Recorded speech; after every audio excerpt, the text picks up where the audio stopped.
दोस्तों, यह है भारत की सबसे बड़ी तांत्रिक अघोरी माता।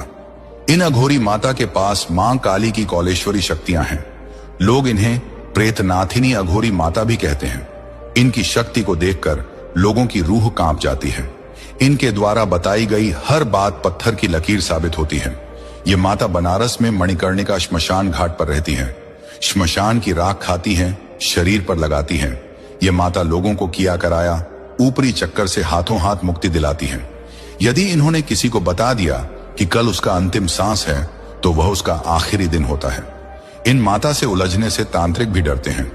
इनके दर्शन का प्रभाव इतना प्रबल है कि कोई भी व्यक्ति सच्चे मन से इनसे जो मांगे, उसकी हर मनोकामना जल्दी पूरी होती है। इन भैरवी तांत्रिका को एक लाइक करके इस चैनल को जरूर सब्सक्राइब करें। गुणी गारेडी करी लोकंकर जीवन नेबा किबा तंत्र मंत्र विद्या साधन करी लोक मानकु हंतसंत हैरान करिबा एगुड़ा को कोन ठीक विषयटा के बिल्कुल भी पाखंड से मत डरिए। दुनिया में कोई भूत नहीं होता, प्रेत नहीं होता, जिन्न पिशाच शनि राहु केतु इनका कोई अस्तित्व नहीं है। आज एई विषय रे आमे पदे चिंता करिबा भाबी मु वीडियोटा आरंभ करूची। तो प्रत्येकंकु मोर व्यक्तिगत भाव रे अनुरोध करूची जे वीडियो रो आरंभ रो शेष पर्यंत लागि रहबे। आ आपण माने सब दिन परी आज जो देखुछंती जे मो मुंडो रे कैप अछि आउ ए चाराखिया मते गोटे पिंधिची, तार अर्थ मोर देह टिके भलो नाही। मते आज सकाळ ठारू एई पर्यंत मो देह रे ज्वर, मोर वीडियो करिबा पई मध्ये मते इच्छा नाही, तथापि मो बाध्य होली वीडियो करिबा पई। ये काली पीले धागे बांधने से कुछ नहीं होता, ये ज्योतिष कुछ भी नहीं है। लेकिन आज ज्योतिष के नाम से लोगों ने न जाने कितने प्रकार के ग्रंथ छपाए हुए हैं और हाथों की रेखाओं को देख करके लोगों का भविष्य बता रहे हैं। इन हाथों की रेखाओं में क्या भविष्य है? अपने कर्म पर विश्वास रखना। यदि आपका कर्म अच्छा है तो दुनिया में आपका कोई कुछ नहीं बिगाड़ सकता, और यदि कर्म अच्छा नहीं है तो कितने भी काले पीले धागे बांध लो। यहां तक लोग पाखंड में डरे हुए हैं कि लोग अपना मकान बनाते हैं तो वहां पर कोई जूता लटका देता है, कोई नींबू मिर्च लटका देता है, कोई काला काला मुखौटा लटका देता है ना, बुरी नजर वाले तेरा मुंह काला, और बहुत से लोग तो टायर लटका देते हैं। अच्छा ये बताओ, ताजमहल दुनिया के 7 अजूबों में आता है, और ताजमहल को देखने के लिए दुनिया के कोने कोने से लोग आते हैं और सब घूर घूर करके देखते हैं उसको, है ना। ताजमहल पर ना तो कोई मुखौटा लटका हुआ, ना कोई टायर लटका हुआ, ना कोई नींबू मिर्च लटकी हुई, ठीक है, ना कोई जूता लटका हुआ, और सब लोग उसको बहुत गहराई से घूर घूर करके देखते हैं। अरे ताजमहल को आज तक नजर लगी क्या? बताओ। उसकी कोई दीवार चटक गई हो, वह नीचे धस गया हो, कोई नजर नहीं। इनको नजर लग रही है। विदेशों में जाओ, कोई नजर नहीं, कोई भूत प्रेत नहीं, कोई कुछ नहीं है। ये सबसे ज्यादा बीमारी हिंदुओं को लगी हुई है। बहुत बड़ा धंधा है धर्म के नाम पर समाज में, लोग बहकाने का काम कर रहे हैं। इसलिए इन चीजों से कभी भी मत बहकना। कारण जने भाई मते व्हाट्सएप रे कांटेक्ट कले, मते कॉल कले, मो सहित कथा हेले जे से भाई गोटे यूट्यूब चैनल खोली छथि आ से भाईंकर जो उद्देश्यटा से ऊपर वीडियो करिया पय। तेनु करी मैं बाध्य आज रो टॉपिक टा गुणी गारेडी मद गंजेई सिगारेट घुटका लोक मानको झगड़ा झाटी मरा पिटा हणा कटा करिबा ऊपर अछि। तो देखंतु आमे छोट छोट गाँवलीगार कथा मु कहूची, सहरांचल रे केमिति हेबो से गुडा को तो मु जानि नै, किंतु छोट छोट गाँ गहली मानक ए सब कथा गुड़ाक अच्छी जे से लोकटा आ गुणी शिखिची, का घर जदि कौन गोटे विपद घटी जाउची, किए बा गोटे मरी जाउची, का आ घर जदि दुख समस्या असुविधा ऊपर असुविधा दारिद्रता लागुची, तो सेमाने मध्ये बेले बेले आ अन्य को आ निंदा करि थांती बा अन्य को पूरा सीधा सीधा कहती जे एई लोकटा आ आम परिवार को छारखार कर देउची, एई लोकटा आमको गुणी करिची, एई लोकटा मो पुओ को, मो झियो को, मो भौणी भाई बापा माँ अजा एक्स वाई जेड ए समस्त को एई लोकटा कोन करिची गुणी करी खाई देइची, जो द्वारा आज आमे एई परिस्थिति रे अछु बोले। एमिति आम गाँ गहली मानकर विभिन्न प्रकार चर्चा प्रश्न गुड़ाक उठुची, आ विभिन्न प्रकार एई सबु विषय गुड़ाक मते आज पर्यंत गाँ गहली रे लागिची। मु मते अनेक समय रे सब सुनिची, आउ आम निज परिवार रे मध्य एई सब मु आउ अनुभव करिची। तो आज सेई ऊपरे मु पदे कहबा पई चाहूची जे आउ बेले बेले आमे कोन एई जो तांत्रिक ଆଉ ଗୁଣି ବିଦ୍ୟା ଉପରେ ମନ୍ତ୍ର ତନ୍ତ୍ର ଉପରେ ଆମେ ବିଶ୍ୱାସ କରିଥାଉ। ଆଉ ଆମେ ଯଦି ଆମ ପରିବାରରେ ଗୋଟେ ଝିଅ କିମ୍ବା ଆଉ ପୁଅ କିମ୍ବା ଭାଇ ଭଉଣୀ ଯେ ଗୋଟେ ପରିବାର ଗୋଟେ ସଦସ୍ୟ ଯଦି ଗୋଟେ ଅସୁସ୍ଥ ହେଇଯାଏ ତ ଆମେ ଏଇ ଗୁଣି ତାନ୍ତ୍ରିକ ଆଉ ଯୋଉ ତନ୍ତ୍ର ମନ୍ତ୍ର ବିଦ୍ୟା କରିବା ଲୋକମାନଙ୍କ ପାଖରେ ଯେମିତି ଆମର ଗୋଟେ ସାଧାରଣ ଭାଷାରେ ପାଙ୍ଗଣିଆ ବୋଲି କହୁଛୁ, ସେମିତି ପାଙ୍ଗଣିଆ ମାନଙ୍କ ପାଖକୁ ଆମେ ଯାଇଥାଉଛୁ। ଆଉ ସେଇଠି ଆମେ ଇଚ୍ଛା ମୁତାବକ ଟଙ୍କା ଦେଇଥାଉଛୁ। ଟଙ୍କା ଦେଇକି ସେଠି କଣ ଆମେ ଉପଶମ ପାଇବା ପାଇଁ, ସୁସ୍ଥ ହେବା ପାଇଁ, ଭଲ ହେବା ପାଇଁ ବିଭିନ୍ନ ପ୍ରକାର ପ୍ରୋସେସକୁ ଆମେ କଣ ଆପଣେଇ ଥାଉଛୁ। ସେମାନେ ଯାହା କିଛି ଆମକୁ କହିବେ, ଯେମିତି କହିବେ ଆଉ ଯେକୌଣସି ପରିସ୍ଥିତିରେ କହିବେ, ସେ ସବୁକୁ ଆମେ ପାଳନ କରିବା ପାଇଁ ବାଧ୍ୟ ହେଇଥାଉଛୁ। କାହିଁକି ଗୋଟେ କଥାରେ ଅଛି, ଆଉ ଯାହା ପିଲାକୁ ସାପ କାମୁଡୁଛି ସେ ପାଳ ଦୌଡିକୁ ଦେଖିଲେ ମଧ୍ୟ ସେ ଡରିଯିବ। ଏଇଟା ତ ସତ କଥାଟା। ଯଦି କାହା ଘରେ ଗୋଟେ ଏମିତି ସମସ୍ୟା ଲାଗିଥିବ, ସେ ଛୋଟ ଛୋଟ ବିପଦକୁ ମଧ୍ୟ ସେ ଲୋକଟା କଣ ଟିକେ ଚମକି ପଡିବ, ଟିକେ ଡରିଯିବ, ଟିକେ ଅନେକ ପ୍ରକାର ଭାବିବ, କାରଣ ତା ପାଖରେ ସେ ଭୟଟା ଥିବ। ତ ଏମିତି ଯୋଉ ଗୋଟେ ଗାଁରେ ଘଟୁଛି, ତାର ମାନେ ନୁହେଁ ଯେ ଏସବୁ ଅନ୍ଧବିଶ୍ୱାସ, ଏଟା ଅବିଶ୍ୱାସ କିମ୍ବା ବିଶ୍ୱାସ ଯୋଗ୍ୟ ନୁହେଁ ବୋଲି ମୁଁ କହୁନାହିଁ। କାରଣ ପ୍ରତ୍ୟେକଙ୍କର କିଛି କିଛି ଶକ୍ତି ଅଛି। ଯେମିତି ଗୋଟେ ଦୁର୍ବଳ ଲୋକକୁ ଯଦି ଗୋଟେ ଆଉ ମଦ ଯଦି ନିଶା ହେବା ପାଇଁ ତାକୁ ପିଆଇ ଦେବ, ସେ ମଦ ପିଇଲା ପରେ ଏମିତି ହୁଙ୍କାର ମାରିବ ଯେ ବାଘ ମଧ୍ୟ ତା ଆଗରେ ଆଉ ସୁସୁ କରିଦେବ। କାରଣ ସେ ସେମିତି ଚିଲେଇବ, ସେମିତି ପାୱାର। ଯେମିତି ଯଦି ଦେଖିଥିବ ଗୋଟେ ସନି ଦେଓଲର ଗୋଟେ ଫିଲ୍ମ ଅଛି, ଘାତକ ଫିଲ୍ମରେ ଏକ ଏକ ମାରୁଙ୍ଗା ସାତ को सात एक साथ मारूंगा, ସନି ଦେଓଲର ଗୋଟେ ହିନ୍ଦୀରେ ଯଦି ଆମେ କହିବା ଗଲେ ସନି ଦେଓଲର ଆବାଜ ଗୋଟେ ବାଘ ଗୋଟେ ସିଂହ ଗର୍ଜିଲା ବେଳେ ଗର୍ଜନ କରିବ।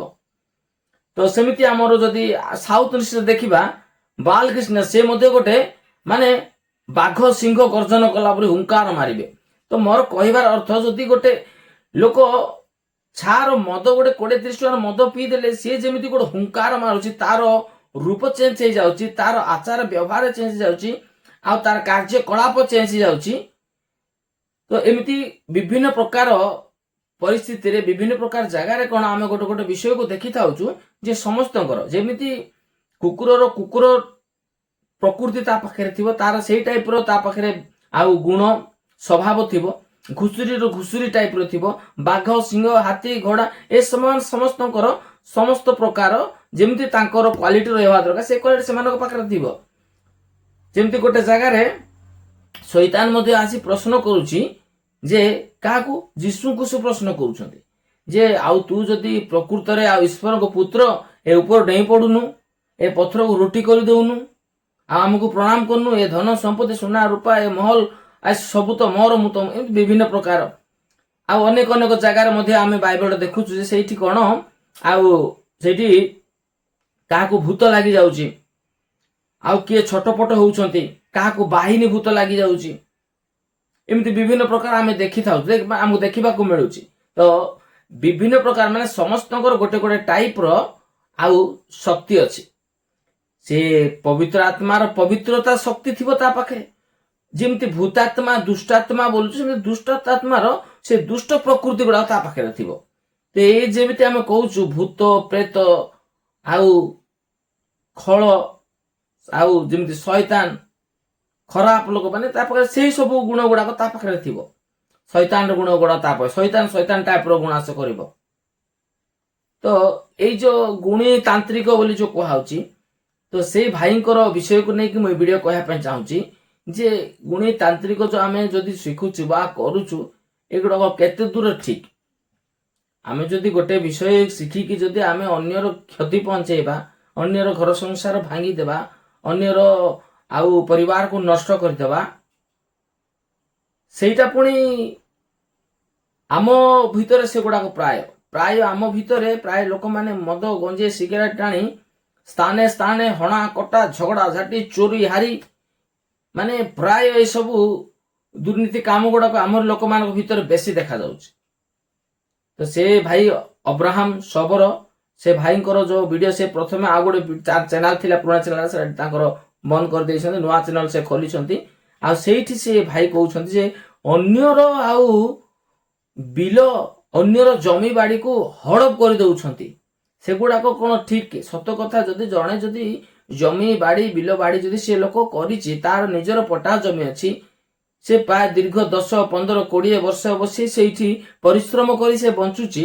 ଆଉ ଯଦି ଆମକୁ ବଳ ଅଛି, ଧନ ଅଛି, ଟଙ୍କା ଅଛି, ଡାବୁ ଅଛି କହି ଯଦି ଆମେ ମେଜରିଟି ହେଇଛୁ, ଆମେ ଗ୍ରୁପ ଅଛୁ, ଆମର ଗୋଟେ ବଡ ଗ୍ୟାଙ୍ଗ ଅଛି, ଆମେ ବଡ ଗୋଷ୍ଠୀ, ଆମେ 10ଟା ଭେଣ୍ଡିଆ 10ଟା ଠେଙ୍ଗା ବାହାରିଲା ବେଳକୁ ଲୋକଙ୍କର ମୁଣ୍ଡ ଗଣ୍ଡି ଅଲଗା ହେଇଯିବ ବୋଲି ଯଦି ଆମେ ସେଟା ଜବରଦସ୍ତ ଜୋର ଜବରଦସ୍ତ ହଡପ କରିବା ପାଇଁ ଚେଷ୍ଟା କରିବା, ଆମେ ମନୁଷ୍ୟକୁ ଡରେଇ ଦେଇପାରିବା, ମନୁଷ୍ୟଙ୍କ ଠାରୁ ହରପ କରିପାରିବା ଭଲ କଥା, କିନ୍ତୁ ତାଙ୍କ ଠାରୁ ହଡପ କରି ପାରିବା ନାହିଁ।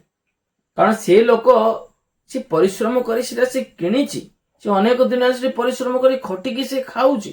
ଆଉ ସେଟା ଯଦି ଆମର ଜବରଦସ୍ତ ଅନ୍ୟାୟରେ ଯଦି ଆମେ ଜଣକ ଯାହାର ଗୋଟେ ଜିନିଷ ନେଇଯିବା, ସେଟା ମଧ୍ୟ ଆମ ପାଖରେ ରହିବ ନାହିଁ ଅଧିକ ଦିନ।